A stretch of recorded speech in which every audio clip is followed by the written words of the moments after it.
हाँ, तो कल हम लोग कौन सा चैप्टर पढ़े थे? ग्रेविटेशन। चलिए आज जो है हम वन डायमेंशनल मोशन यानी एक विमीय गति के बारे में जानेंगे, है ना? एक विमीय गति, ठीक है। चैप्टर का नाम वन डायमेंशनल मोशन, ठीक। तो यहां पर सबसे पहले दो तीन कॉन्सेप्ट हम जानेंगे। सबसे पहले क्या होता है, रेस्ट क्या होता है। रेस्ट यानी विराम वस्तु किसे कहते हैं या विरामावस्था किसे कहते हैं, किसको बोलेंगे? कल आप लोग क्लास में थे ना, ए बोर्ड यहां पर था, आज भी वहीं पर है। अगर कोई वस्तु समय के सापेक्ष और आसपास के वस्तु के सापेक्ष अपनी स्थिति को नहीं बदलता है तो ऐसे वस्तु को हम क्या कहते हैं, विराम वस्तुएं, ठीक। गतिशील वस्तुएं किसे कहेंगे? गतिशील वस्तुएं किसे कहेंगे? गतिशील वस्तु, अगर कोई वस्तु समय के सापेक्ष और आसपास के वस्तु के सापेक्ष अपना स्थान बदलता हो तो उसको क्या कहते हैं, गतिशील वस्तुएं। जैसे ये बोर्ड है, स्थिर है, बिल्डिंग है, कल भी यहां पर था बिल्डिंग, आज भी आपको बिल्डिंग वहीं पर मिल गया, मिला कि नहीं? तो ये सारी चीज क्या है, आसपास के सापेक्ष अपने स्थान नहीं बदल रही है। अगर स्थान नहीं बदल रही है तो उसको हम क्या कहते हैं, विराम वस्तुएं, स्थिर अवस्था बोलेंगे। और जब वह वस्तु जो है आसपास के वस्तु के सापेक्ष अपने स्थान बदलती है तो उसको हम गतिशील वस्तु कहेंगे। जैसे मान लीजिए आप रोड के पास खड़े हैं और आपके सामने से एक कार जा रही है तो आप क्या बोलेंगे, कार जो है गतिशील वस्तु है, ठीक है। वास्तव में यहां पर जो रेस्ट की बात किया गया, रेस्ट जो है, कोई भी वस्तु जो है निरपेक्ष रूप से स्थिर नहीं है, यानी एब्सोल्यूट रेस्ट में कोई भी ऑब्जेक्ट नहीं होता है। कोई भी वस्तु किस में नहीं होता है, एब्सोल्यूट रेस्ट में नहीं होता है, क्योंकि हमारा जो पृथ्वी है सूर्य के चारों ओर चक्कर लगा रही है। अगर पृथ्वी गतिशील है तो इस पृथ्वी पर जितने भी वस्तुएं हैं वो सारे क्या है, गतिशील है। लेकिन हम जब कंपेयर किसी दूसरे से करते हैं तब हम क्या पाते हैं, वो स्थिर है या गतिशील है। तो स्थिर और गतिशील का जो कॉन्सेप्ट है वो किस पर बेस्ड है, निरपेक्ष नहीं है, वो सापेक्ष है। रिलेटिवली मोशन और रिलेटिवली रेस्ट होता है। कोई भी ऑब्जेक्ट जब भी हम बात करते हैं रेस्ट की, रिलेटिवली रेस्ट, एब्सोल्यूट रेस्ट में कोई भी ऑब्जेक्ट नहीं होता है, ठीक है। अब आते हैं इसके अंतर्गत हम पढ़ेंगे एक विमीय गति, द्विविमीय गति और त्रिविमीय गति। एक विमीय गति, द्विविमीय गति और त्रिविमीय गति, तीन प्रकार की गति यहां पर हम पढ़ेंगे। तो इस चैप्टर में हम पढ़ेंगे एक विमीय गति। तो जब कोई वस्तु सरल रेखा में गति करता है, सरल रेखा मतलब सीधी रेखा में, तो अगर कोई वस्तु जो है सरल रेखा में गति करती है तो उसकी गति को क्या बोलेंगे, एक विमीय गति। जैसे मान लीजिए रोड पर कोई बस चल रही है तो उसकी जो गति होगी क्या हो जाएगी, एक विमीय गति, one dimensional motion. When body move in straight line, moves in straight line, तो उसके मोशन को क्या बोलेंगे, वन डायमेंशनल मोशन। द्विविमीय गति, द्विविमीय गति, टू डायमेंशनल मोशन, द्विविमीय गति। तो द्विविमीय गति में क्या होता है, जब कोई पिंड जो है ये किस में मोशन कर रही थी, सरल रेखा में, और ये जब कोई समतल में गति करती है, किसी समतल में, किसी प्लेन में मोशन करती है तो उसको क्या बोलेंगे, द्विविमीय गति। जैसे मान लीजिए आप देखते हैं कि एक कीड़ा मान लीजिए और जमीन पर रेंगड़ा, तो उस कीड़े की जो गति होगी क्या होगी, द्विविमीय गति। कैसे, कभी वो बाएं जाएगी, कभी दाएं, बाएं दाएं, आगे पीछे। तो मतलब जब टू डायमेंशन चेंज होता है तो उसको बोलेंगे टू डायमेंशनल मोशन। तीसरा जो है त्रिविमीय गति। त्रिविमीय गति किसे कहेंगे, जब कोई पिंड आकाश में गति करता है, आकाश में गति करता है मतलब जैसे मान लीजिए चिड़िया है, कैसे उसका मोशन होता है, कभी वो आगे, कभी पीछे, कभी दाएं, कभी बाएं, कभी ऊपर, कभी नीचे, मतलब तीनों दिशा में अगर गति हो रही है तो उस प्रकार की गति को क्या बोलेंगे, त्रिविमीय गति। किस प्रकार की गति, त्रिविमीय। जैसे आप पत्थर को फेंकते हो तो क्या होता है, सामने भी जाता है और ऊंचाई भी चेंज होता है, तो उसका गति द्विविमीय गति होगा। प्रक्षेपक की गति क्या होगी, द्विविमीय गति। ठीक, समझ में आ गया। एक विमीय में केवल एक ही दिशा में हो, जैसे मान लीजिए इस पेन को मैं छोड़ दूं तो यह नीचे गिरेगी, तो इसका गति क्या होगा, एक ही दिशा में होगी, इसलिए एक विमीय गति हो जाएगा। ठीक, चलिए इसी से रिलेटेड वर्ड आता है, एक वर्ड आएगा विस्थापन, और इससे क्वेश्चन आता है कि विस्थापन और दूरी, दो वर्ड आएगा यहां पर, विस्थापन और दूसरा जो होता है दूरी, डिस्प्लेसमेंट एंड डिस्टेंस, डिस्प्लेसमेंट और दूसरा डिस्टेंस, डिस्प्लेसमेंट और डिस्टेंस, ये वर्ड आता है, दो वर्ड डिस्प्लेसमेंट और डिस्टेंस। तो डिस्टेंस क्या होता है, देखिए मान लीजिए आप यहां से चले, यहां से ए से मान लीजिए आप बी तक गए, और बी से आप क्या गए, सी तक गए। ठीक, तो यहां पर ए से बी, बी से सी में गए, तो यहां पर देखिए मान लीजिए आप ये 4 मीटर चले, आप क्वेश्चन इस प्रकार आता है, मान लीजिए उत्तर, दक्षिण, पूर्व, पश्चिम, पूर्व की ओर 4 मीटर चले, फिर आप जो है बाई ओर कितना मीटर, बाई ओर मुड़ गए, और मुड़ करके जो है उत्तर दिशा की ओर जो है आप मान लीजिए 3 मीटर चले, 4 मीटर और 3 मीटर चले। तो इस स्थिति में दो चीज आपको ज्ञात करना है, एक दूरी, आप कितना दूरी चले और कितना आपका विस्थापन हुआ। ये कौन सा बिंदु है, प्रारंभिक बिंदु। प्रारंभिक बिंदु, यहां से आप चलना स्टार्ट किए, और ये वाला पॉइंट क्या है, अंतिम बिंदु। तो यहां पर प्रारंभिक बिंदु और अंतिम बिंदु के बीच के जो न्यूनतम दूरी होता है उसको कहते हैं विस्थापन। उसको क्या कहते हैं, विस्थापन। जबकि आप 4 मीटर यहां पर चले, 4 मीटर और 3 मीटर क्या हो जाएगा, 7 मीटर, तो 4 + 3 क्या हो जाएगा, 7 मीटर क्या हो जाएगा, दूरी हो जाएगा। ये क्या हो जाएगा, दूरी। जबकि विस्थापन कितना हो जाएगा, विस्थापन कितना हो जाएगा, 5 मीटर। कितना मीटर, 5 मीटर। तो प्रारंभिक बिंदु और अंतिम बिंदु के बीच जो न्यूनतम दूरी होता है उसको क्या बोलते हैं, विस्थापन। तो इससे रिलेटेड एक क्वेश्चन आता है, लेफ्ट में मुड़े, राइट में मुड़े, फिर इतना मीटर चले, तो आप प्रारंभिक बिंदु से कितना दूरी पर होंगे या आपका विस्थापन कितना होगा, इससे रिलेटेड एक क्वेश्चन आता है। तो आप इसका लॉजिक क्या है, आप इसको 4 दिशा बना लेंगे, क्या करेंगे, 4 दिशा बना लेंगे।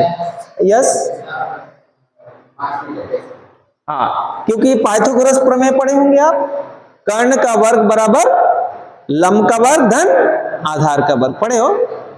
तो विस्थापन क्या हो जाएगा, 5 मीटर। न्यूनतम दूरी यहां से यहां तक नापे, जो शॉर्टेस्ट डिस्टेंस होगा वही क्या हो जाएगा, विस्थापन होगा।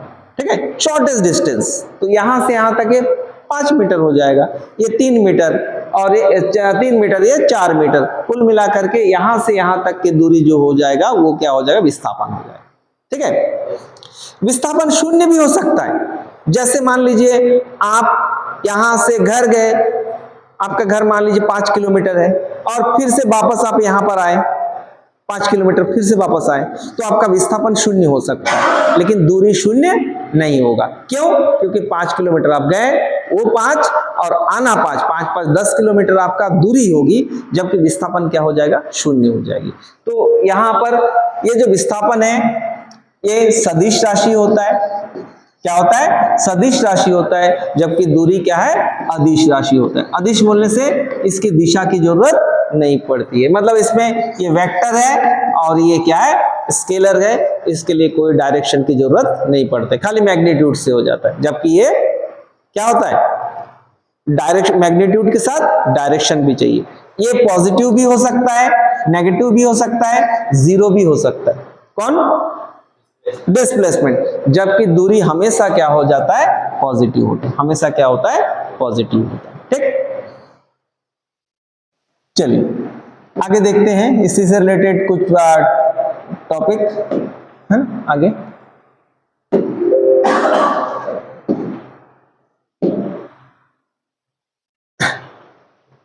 देखिए ये क्या है, जब स्ट्रेट लाइन में जब ट्रेवल करती है तो विस्थापन और दूरी दोनों क्या हो जाता है, समान हो जाता है। यहां से इधर गए तो विस्थापन और दूरी समान भी हो सकता है।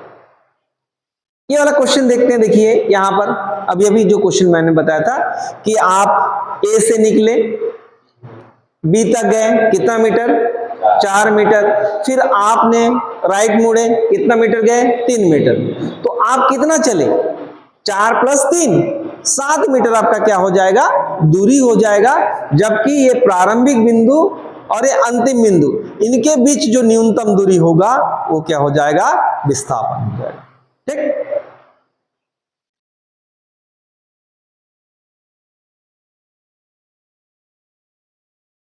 देखिए डिस्प्लेसमेंट 0 से 6 मीटर गए और 6 मीटर से फिर 0 में आए, 2 में आए, तो क्या हो गया आपका, देखिए यहां से 6 मीटर, 2 8 मीटर, 2 10 मीटर, 10 मीटर क्या हो गया, चली गई दूरी होगा। विस्थापन कितना होगा, 0 और 2 मतलब 2 मीटर विस्थापन होगा।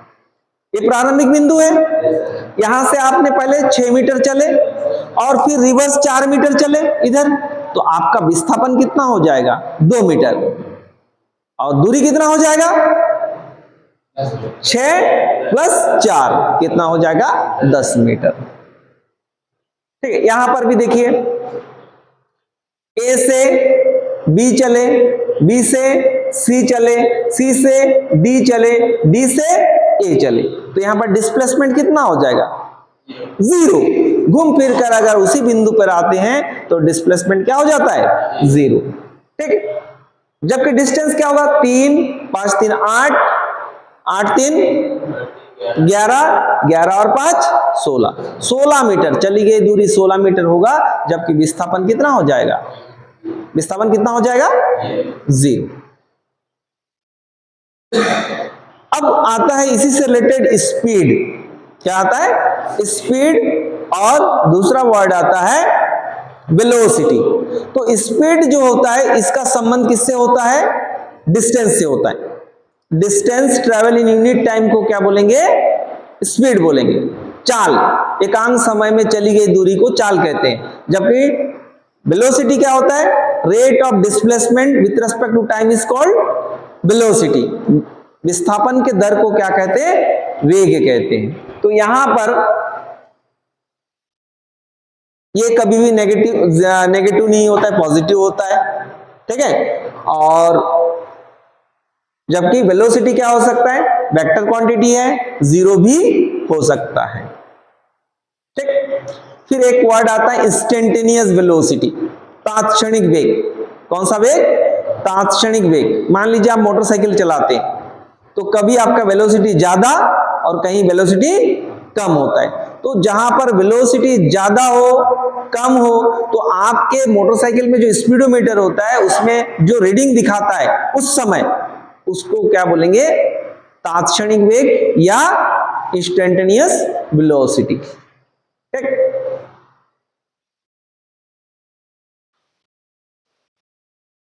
दो तीन वर्ड आएगा आप इस चैप्टर में, हम पढ़ेंगे velocity time graph, position time graph, acceleration time graph. पहला जो है position time graph, position versus time. जैसे जैसे टाइम बदलता है, अगर उसके पोजीशन बदलता है तो उस ग्राफ को क्या बोलते हैं, पोजीशन टाइम ग्राफ, स्थिति समय ग्राफ। जैसे मान लीजिए आप 0 समय पे आप यहां पर हैं और आप चलना स्टार्ट करते हैं, तो मान लीजिए यहां से आप रायपुर जाते हैं तो 1 घंटे के बाद आप कितना दूरी चले, दूसरे घंटे में कितना चले, तीसरे घंटे में कितना चले। तो ये जगदलपुर से रायपुर की, और जब आप जाते हैं तो अलग अलग समय में आपकी स्थिति क्या है, मतलब कितनी दूरी पर है, उसको अगर हम ग्राफ के माध्यम से दिखाएंगे तो उस ग्राफ को क्या बोलेंगे, पोजीशन टाइम ग्राफ। या स्थिति समय ग्राफ। देखिए यहां पर अब 0 से समय यहां पर 10 किलोमीटर, 20 किलोमीटर, 30 किलोमीटर, 40 किलोमीटर ऐसे चलते गए, तो यहां पर टाइम और पोजीशन के बीच में अगर ग्राफ खींचते हैं तो इस प्रकार का ग्राफ अपने को मिलता है। ये ग्राफ देखिए, दो गाड़ी है, दोनों का वेलोसिटी अलग अलग है, तो उसका वेलोसिटी टाइम ग्राफ जो पोजीशन जो टाइम ग्राफ होगा उसका स्लोप अलग अलग होगा। ये जो रेड वाला का देखिए थोड़ा उसका ढाल ज्यादा है और इसका ढाल थोड़ा सा कम है, मतलब रेड वाला का वेलोसिटी ज्यादा है और ब्लू वाला की वेलोसिटी कम है। फिर आता है वेलोसिटी टाइम ग्राफ। ये graph between velocity and time को क्या बोलेंगे? Velocity time graph. वेलोसिटी और टाइम के बीच में ग्राफ को क्या बोलेंगे? Velocity time graph. ये वेलोसिटी टाइम ग्राफ देखिए, ये कांस्टेंट वेलोसिटी है और ये वेरिएबल वेलोसिटी। कांस्टेंट वेलोसिटी और दूसरा क्या है? Variable velocity. फिर आते हैं हम त्वरण। वेग परिवर्तन के दर को क्या कहते हैं? त्वरण कहते हैं। और इसी से रिलेटेड गति के 3 समीकरण का हम यूज पढ़ेंगे।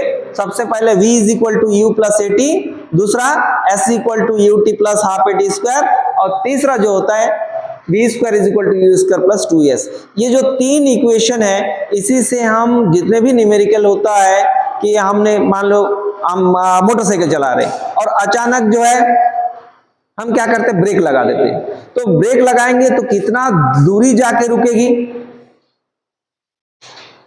ठीक है, और कितने समय के बाद रुकेगी, ये सारे कैलकुलेशन किससे होता है? इस गति के समीकरण से। पहला v = u + at, दूसरा s = ut + ½ at² और तीसरा जो होता है v² = u² + 2as। ठीक, चलिए इसी से रिलेटेड कुछ क्वेश्चन हम करते हैं।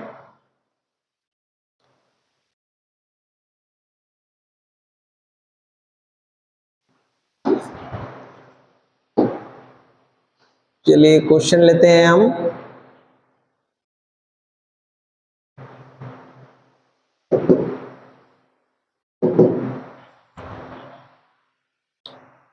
चलिए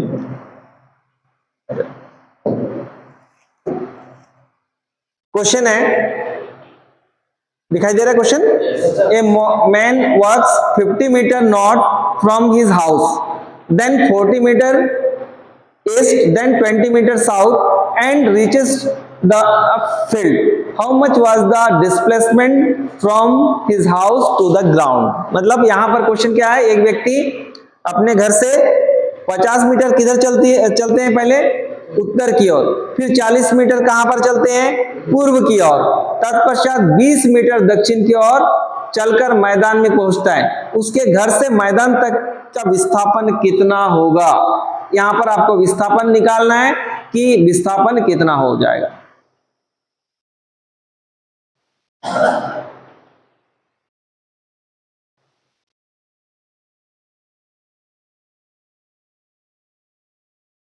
बनेगा? तो कॉन्सेप्ट क्या है कि प्रारंभिक बिंदु और अंतिम बिंदु, इन दोनों के बीच जो न्यूनतम दूरी होता है उसी को क्या कहते हैं? विस्थापन। ये क्वेश्चन जनरली जरूरी नहीं कि साइंस वाले का पेपर में होगा, ये सारे क्वेश्चन जो है सबके लिए आ सकता है। ये क्वेश्चन आता ही है, हर कॉम्पिटिटिव एग्जाम में ये क्वेश्चन देता है, इस टाइप का क्वेश्चन के प्रारंभिक बिंदु से कितना दूरी पर होगा। तो आप इस टाइप का क्वेश्चन को सॉल्व करने के लिए, इस टाइप का क्वेश्चन को कैसे सॉल्व करेंगे? आप 4 डायरेक्शन बनाएंगे, 4 डायरेक्शन बनाएंगे। सबसे पहले ऊपर में क्या बनाएंगे? नॉर्थ, नीचे क्या बनाइए? साउथ, फिर राइट साइड में ईस्ट और लेफ्ट साइड में वेस्ट। ये 4 डायरेक्शन आपको दिखाना है। और कितने दूरी पर है इसको आप यहां पर मान लीजिए, अपने आप को यहां पर मान लीजिए। पहले आप किधर चलते हैं? नॉर्थ की ओर। नॉर्थ की ओर कितना चलते हैं? 50 मीटर। मान लीजिए ये 1 2 3 4 5 10 करके लिए यहां पर आप 50 मीटर चल लेते हैं और यहां पर पहुंचते हैं। ओ से कहां पहुंचे? ए पर पहुंचे। ठीक, फिर क्या करते हैं अब, देन 40 मीटर ईस्ट किधर होगा, राइट में होगा कि लेफ्ट में होगा, राइट में, करेक्ट। तो राइट में यहां पर आप 40 मीटर 1 2 3 4 5 मान लीजिए ये 40 मीटर यहां पर चले, ये 40 मीटर आप यहां पर पहुंचे और कहां पर पहुंचे आप, बी पर पहुंचे। ठीक, फिर क्या करते हैं आप, किधर चलते हैं फिर 20 मीटर किधर, साउथ की ओर, मतलब नीचे आएंगे कि ऊपर जाएंगे, नीचे आएंगे। कितना मीटर, 20 मीटर। तो यहां तक आ गया, मान लीजिए 1 2 20 मीटर यहां पर पहुंचते हैं सी। अब बताइए आपका विस्थापन कितना होगा, ये प्रारंभिक बिंदु है, ये अंतिम बिंदु है। तो ये जो होगा ओसी क्या हो जाएगा, विस्थापन हो जाएगा। ओसी क्या हो जाएगा, तो देखिए ये अगर 20 है तो ये कितना होगा, आप तो ऐसे चल के यहां पर पहुंचे हैं, तो ये दूरी कितना हो जाएगा, ये अगर 20 है तो बचा डिस्टेंस कितना होगा 30, क्योंकि ये 50 है तो ये भी क्या हो जाएगा 50 हो जाएगा। ये 20 निकल गया तो बचा कितना 30, और ये कितना है 40। अब देखिए OC इज इक्वल टू क्या हो जाएगा, पाइथागोरस थ्योरम से क्या हो जाएगा, इसको OM का स्क्वायर प्लस MC का स्क्वायर कर लो, यानी क्या हो जाएगा पाइथागोरस थ्योरम से, यहां से यहां तक का वर्ग मतलब 40 का वर्ग प्लस 30 का वर्ग। 40 का वर्ग कितना होता है 1600 और प्लस 900 कितना हुआ 2500, 16 9 कितना हो 2500, और 2500 का वर्गमूल कितना होता है 50, यानी ये हो जाएगा 50। यानी आप प्रारंभिक बिंदु से कितने दूरी पर है 50 मीटर दूरी। मतलब आप सबसे पहले इस प्रकार का क्वेश्चन कैसे सॉल्व करोगे, 4 डायरेक्शन बनाओगे, नॉर्थ ऊपर बनाइए, साउथ नीचे बनाइए, लेफ्ट में क्या बनाएंगे वेस्ट, और राइट में ईस्ट बनाएंगे। अपने आप को यहां पर रखिए, सेंटर में ओरिजिन पर रखिए, और जिधर बोलता है, अगर यहां के जगह पर आपका क्वेश्चन दे देता कि आप दाएं मुड़े, तब भी ये किधर चलता ईस्ट की ओर, या ईस्ट वेस्ट, इस प्रकार जब भी क्वेश्चन आएगा तो आपको ऐसे सॉल्व करना है। प्रारंभिक बिंदु और अंतिम बिंदु के बीच जो न्यूनतम दूरी होता है उसी को क्या कहते हैं, विस्थापन कहते हैं। और विस्थापन का क्वेश्चन इस प्रकार आप सॉल्व करेंगे। अगर इसी क्वेश्चन में दूरी का क्वेश्चन होता तो क्या करते हैं, दूरी को कितना दूरी चले, कितना हो जाता 50 प्लस 40 90, 90 प्लस 20 110। तो 110 मीटर आपके द्वारा चली गई दूरी है, लेकिन क्वेश्चन क्या पूछा है विस्थापन। तो विस्थापन मतलब प्रारंभिक बिंदु और अंतिम बिंदु के बीच न्यूनतम दूरी को हम क्या बोलेंगे, विस्थापन बोलेंगे। ठीक है, बन जाएगा। तो इसका सही आंसर क्या हो जाएगा, बी इसका सही आंसर हो जाएगा। ठीक है,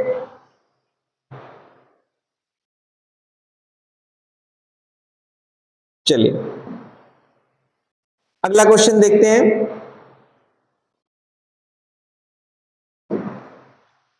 अब एक वर्ड आता है औसत वेग।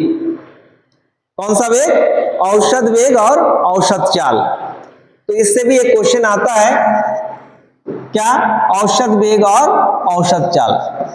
औसत वेग या औसत चाल, दो वर्ड यहां पर आएगा, क्या क्या, औसत वेग और औसत चाल। तो औसत वेग और औसत चाल, यहां पर औसत वेग जो हो जाएगा, कुल औसत वेग है तो कुल विस्थापन बटे कुल समय, कुल विस्थापन अपॉन क्या हो जाएगा, कुल समय।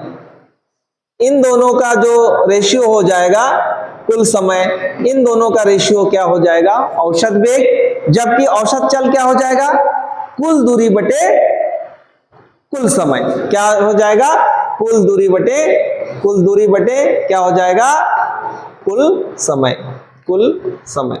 तो इन दोनों का जो रेशियो है वो क्या हो जाएगा, औसत चाल, मतलब total distance upon time taken, total distance upon total time हो जाएगा। यहां पर टोटल डिस्टेंस अपॉन क्या हो जाएगा, टोटल टाइम। Total time. तो इन दोनों का रेशियो क्या हो जाएगा, यहाँ टोटल डिस्टेंस की जगह ऊपर में क्या हो जाएगा, टोटल डिस्प्लेसमेंट। तो इसका जो फार्मूला होता है V average is equal to, मान लीजिए आप यहां से मान लीजिए रायपुर गए, जगदलपुर टू रायपुर गए, जगदलपुर टू रायपुर आप गए, तो आप इसको दूरी मान लीजिए ये D1 दूरी है, ये D2 दूरी है, ये D3 दूरी है, ये D4 है और ये D5 है।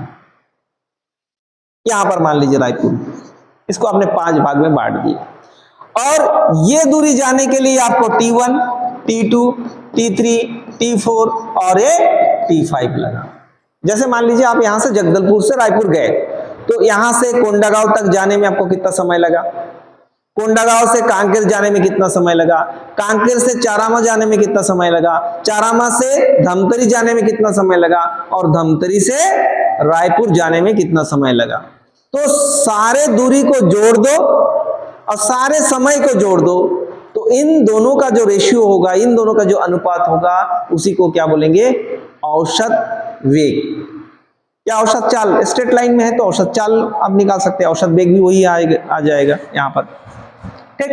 तो यहां पर इसका जो सूत्र होता है D1 plus D2 plus D3 plus dash dash dash upon T1 plus T2 plus dash dash dash, ये इसका सूत्र होता है कि कुल दूरी बटे कुल समय। चलिए इससे रिलेटेड एक क्वेश्चन करते हैं।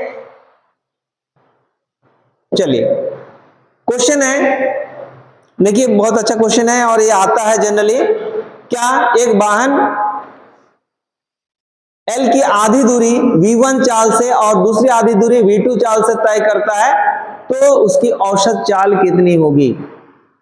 ए vehicle travels half of distance L with speed V1 and other half with speed V2, then the average speed is. मतलब मान लीजिए आप यहां से रायपुर गए और रायपुर का जो आधा डिस्टेंस मान लीजिए कांकेर तक है, कांकेर तक आप 60 किलोमीटर प्रति घंटे की रफ्तार से गए और कांकेर से आप रायपुर तक जो है 50 किलोमीटर प्रति घंटे की रफ्तार से गए, तो दोनों का औसत चाल कितनी होगी, ये आपको निकालना है मान लीजिए। तो यहां पर 4 ऑप्शन है, क्या 2V1 V2, दूसरा है V1 minus V2, 2V1 V2 upon V1 plus V2, 2V1 V2 upon V1 minus V2। 4 option है। इसी सूत्र से कई क्वेश्चन का सॉल्व आप कर सकते हैं। ये क्वेश्चन जनरली आधी दूरी या आधी दूरी मतलब यहां से जगदलपुर से रायपुर गए, रायपुर से जगदलपुर वापस आए, तब भी इसका आंसर सेम रहता है, मतलब आंसर में कोई डिफरेंस नहीं आता है, दोनों का आंसर क्या हो जाता है, सेम आता है, एक ही उत्तर आता है। कभी कभी इसी क्वेश्चन को क्या किस फॉर्म में देता है कि आप यहां पर मान लीजिए यहां से यहां तक गए, ए से बी तक गए और इसकी आधी दूरी इतना है, इसकी आधी दूरी इतना है, ए भी एल है, ए भी एल है या एक्स है, ए डिस्टेंस क्या है, एक्स है, ए डिस्टेंस भी एक्स है, या टोटल डिस्टेंस को एक्स लिए तो इतना डिस्टेंस क्या होगा, एक्स बाई 2। तो यहां पर सेम क्वेश्चन को कैसे चेंज करते हैं कि गए और वापस आए, ए से बी गए और बी से फिर ए आए, V1 वेलोसिटी से गए और V2 वेलोसिटी से वापस आए, तब भी इसका आंसर क्या होता है, सेम होता है। चलिए देखते हैं क्या सूत्र बताया था इसका, औसत चाल का क्या सूत्र है, क्या है औसत चाल, औसत चाल का सूत्र क्या है, औसत चाल क्या सूत्र है, हाँ कुल दूरी बटे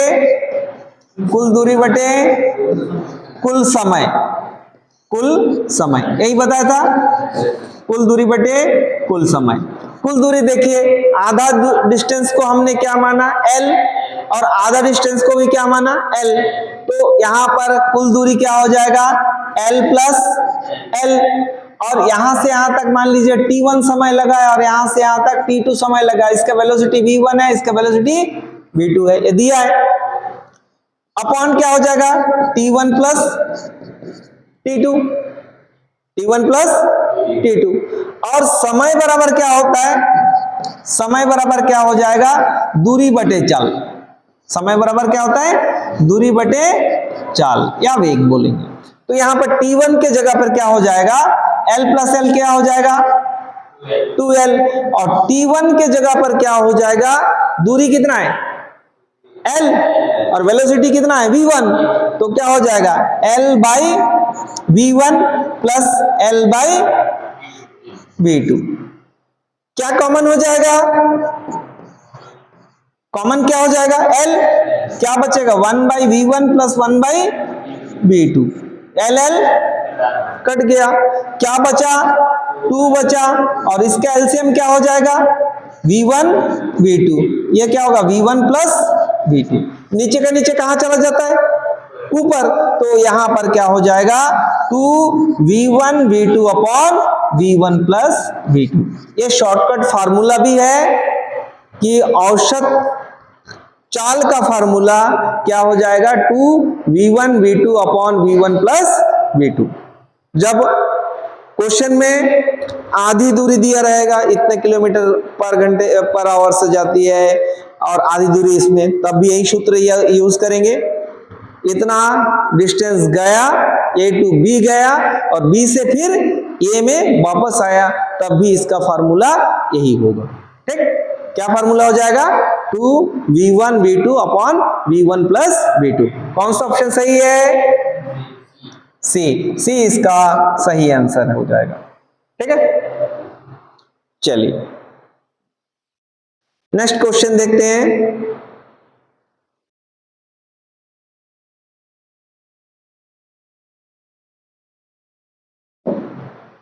क्वेश्चन है, देखिए, एक रिलेटिव वेलोसिटी आता है। रिलेटिव वेलोसिटी क्या होता है, जो आपेक्षिक वेग होता है, अगर समान दिशा में है तो माइनस होता है और विपरीत दिशा में है तो प्लस होता है। आप लोग अगर देखेंगे, दो ट्रेन है, मान लीजिए आप एक ट्रेन में बैठे हैं और बगल में एक ट्रेन है। बगल वाला ट्रेन जैसे ही चलने लगता है तो आपको क्या अनुभूति होता है, आपको कैसा अनुभव होता है कि अपना ट्रेन ही चल रही है, जबकि ऐसा नहीं है, होता है ऐसे फील। अच्छा, दोनों ट्रेन अगर एक ही दिशा में चलता है तो लगता है बहुत, बगल वाला ट्रेन बहुत धीरे चल रही है, लेकिन वही ट्रेन अगर विपरीत दिशा में चलती है तो अपने को क्या लगता है, बहुत स्पीड से चल रही है ना। तो ये किसके कारण होता है, रिलेटिव वेलोसिटी के कारण। कौन सी वेलोसिटी के कारण, रिलेटिव वेलोसिटी के कारण। चलिए क्वेश्चन देखते हैं। और यहां पर देखिए, जगदलपुर से कांकेर 200 किलोमीटर की दूरी पर है मान लीजिए, और कार ए कांकेर से 30 किलोमीटर प्रति घंटा की गति से निकलती है, और कार बी जो है एक ही समय में जगदलपुर से 20 किलोमीटर प्रति घंटे की रफ्तार से निकलती है। वे एक दूसरे को कब पार करेंगे। ये वाला क्वेश्चन फिजिक्स में भी आएगा, और जिनके फिजिक्स नहीं है, जनरल क्वेश्चन रहेगा, जनरल मैथ्स रहेगा, रीजनिंग क्वेश्चन रहेगा, इसमें भी एक क्वेश्चन आता है, तो आप लोग इसको देख सकते हैं। क्वेश्चन समझ में आया कि नहीं। दो चीज है, मान लीजिए यहां पर आप जगदलपुर में हैं और यहां पर कांकेर में, एक कांकेर है, दो सिटी है, और इनके बीच का डिस्टेंस कितना किलोमीटर है, 200 किलोमीटर। ठीक है, अगर आप लोग इसको समझिए, अगर यहां पर एक गाड़ी है और यहां पर भी एक गाड़ी है, ये भी रायपुर की ओर जा रही है, ये भी रायपुर की ओर जा रही है, रायपुर इधर है, तो इन दोनों केस, इस केस में और दूसरा केस, ये इधर आ रही है और ये इधर जा रही है, दोनों बस का मुलाकात किस केस में पहले होगी, इस केस में कि इस केस में, पहला केस में कि दूसरा केस में? भाई वो भी आ रही है कुछ दूरी, वो भी चल के आ रही है कुछ दूरी, ये भी चल के जा रही है, मतलब ये पहले मुलाकात होगी, है कि नहीं, एक दूसरे को पार करेगी। और जबकि विपरीत दिशा, एक ही दिशा में होने से क्या होगी, वो मान लो आप जब तक पीछा करोगे तब तक कांकेर पहुंचोगे, तब तक वो कहाँ, धमतरी पहुंच जाएगा, है नहीं। तो आपको उसको क्रॉस कर, मतलब पीछे से बहुत स्पीड से जाना पड़ेगा, तब जाके आप पार कर पाओगे, ठीक है। लेकिन विपरीत दिशा में है तो जल्दी से पार करेंगे। तो इसको रिलेटिव वेलोसिटी बोलते हैं। इसका वेलोसिटी v1 है, इसका वेलोसिटी मान लीजिए v2 है, दोनों की दिशा क्या है, विपरीत है। तो यहां पर क्या हो जाएगा, time is equal to distance displacement, या डिस्टेंस बोल दे, लिखे डिस्टेंस अपॉन रिलेटिव वेलोसिटी। कौन सा वेलोसिटी, रिलेटिव वेलोसिटी। तो time t is equal to क्या हो जाएगा, डिस्टेंस कितना है 200, और ये v1 कितना है, कितने स्पीड से 30, तो 30 माइनस 20 हो जाएगा, माइनस हो जाएगा। क्यों, क्योंकि इसकी दिशा क्या है, विपरीत है, तो ये माइनस हो जाएगा। और माइनस माइनस क्या होता है, प्लस, यानी 200 अपॉन कितना हो जाएगा 50, 0 0 कट गया, 4 पंचे 20, यानी कितना मिनट बाद 4 मिनट के बाद। यहाँ ऑप्शन नहीं दिया है, ऑप्शन दिया है क्या, ऑप्शन नहीं दिया, 4 ऑप्शन दिया रहेगा। तो एक दूसरे को कितना मिनट के बाद पार करेंगे, 4 मिनट के बाद पार करेंगे, ठीक है, क्लियर। तो अगर सेम दिशा में है तो यहां पर माइनस होगा, विपरीत दिशा में है तो क्या होगा, माइनस माइनस क्या हो जाएगा, प्लस हो जाएगा। तो इस टाइप का क्वेश्चन बहुत सारे पूछा जाता है और आप कर सकते हैं, ठीक है। चलिए एक क्वेश्चन देखते हैं, फिर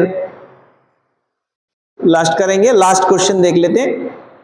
क्वेश्चन है, देखिए अभी अभी किए थे हम लोग, सेम क्वेश्चन है। एक कार 200 मीटर की दूरी तय करती है, यह पहले आधे भाग को 40 किलोमीटर प्रति घंटे की चाल से और शेष आधे भाग जो है v चाल से तय करता है। यदि औसत चाल कितना है, 48 किलोमीटर प्रति घंटा है, तो v का मान कितना हो जाएगा, ठीक है, v का मान कितना हो जाएगा। अभी अभी सूत्र बताए थे, क्या फार्मूला बताए थे, आधे दूरी जब v1 वेग से और आधे v2 वेग से, तो क्या फार्मूला होता है, v एवरेज का क्या फार्मूला बताया था अभी अभी, v average equal to 2v1 v2 upon v1 plus v2, ये हमने बताया था।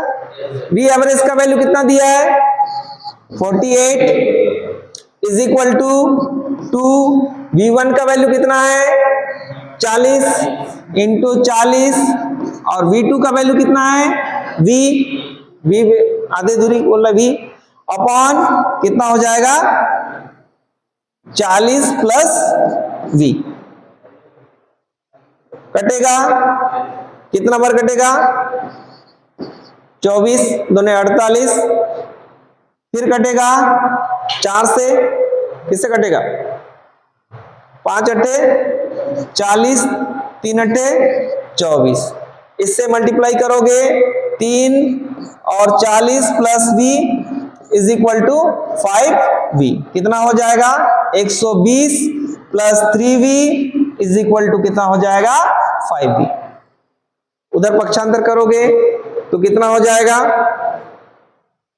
कितना हो जाएगा 5v minus 3v is equal to 120, 2v is equal to कितना हो जाएगा 120, तो v इज इक्वल टू 120 बटे 2, मतलब कितना हो जाएगा 60 किलोमीटर प्रति घंटा। तो v का वैल्यू 60 किलोमीटर प्रति घंटा, यानी यहां पर आधी दूरी जो है 60 किलोमीटर प्रति घंटे की रफ्तार से तय करेगी। फार्मूला है क्या, v average equal to 2v1 v2 upon v1 plus v2, ये फार्मूला है। और v एवरेज का वैल्यू कितना दिया है 48, टू v1 का वैल्यू कितना दिया है 40 इंटू v2 अपॉन v1 कितना है 40 प्लस v, वैल्यू रखे 2 से काटे कितना बार कटेगा? 24 बार। 5 से ये भी कटेगा, ये भी 5 बार कटेगा 8 से, 5 अट्ठे 40 और 3 अट्ठे 24, तो 3 बचा। 3 के साथ 40 प्लस b का गुना हो जाएगा और 5b बच गया। ब्रैकेट को ओपन करोगे, 120 plus 3b is equal to 5b, पक्षांतर करोगे तो कितना हो जाएगा? 2b इज इक्वल टू 120, यानी v इज इक्वल टू कितना हो जाएगा? 60 किलोमीटर प्रति घंटा, यानी इसका आंसर क्या हो जाएगा? 60 किलोमीटर प्रति घंटा। ठीक है, तो आज इतना ही रहने देते हैं, कल फिर आगे पढ़ेंगे। ठीक ठीक।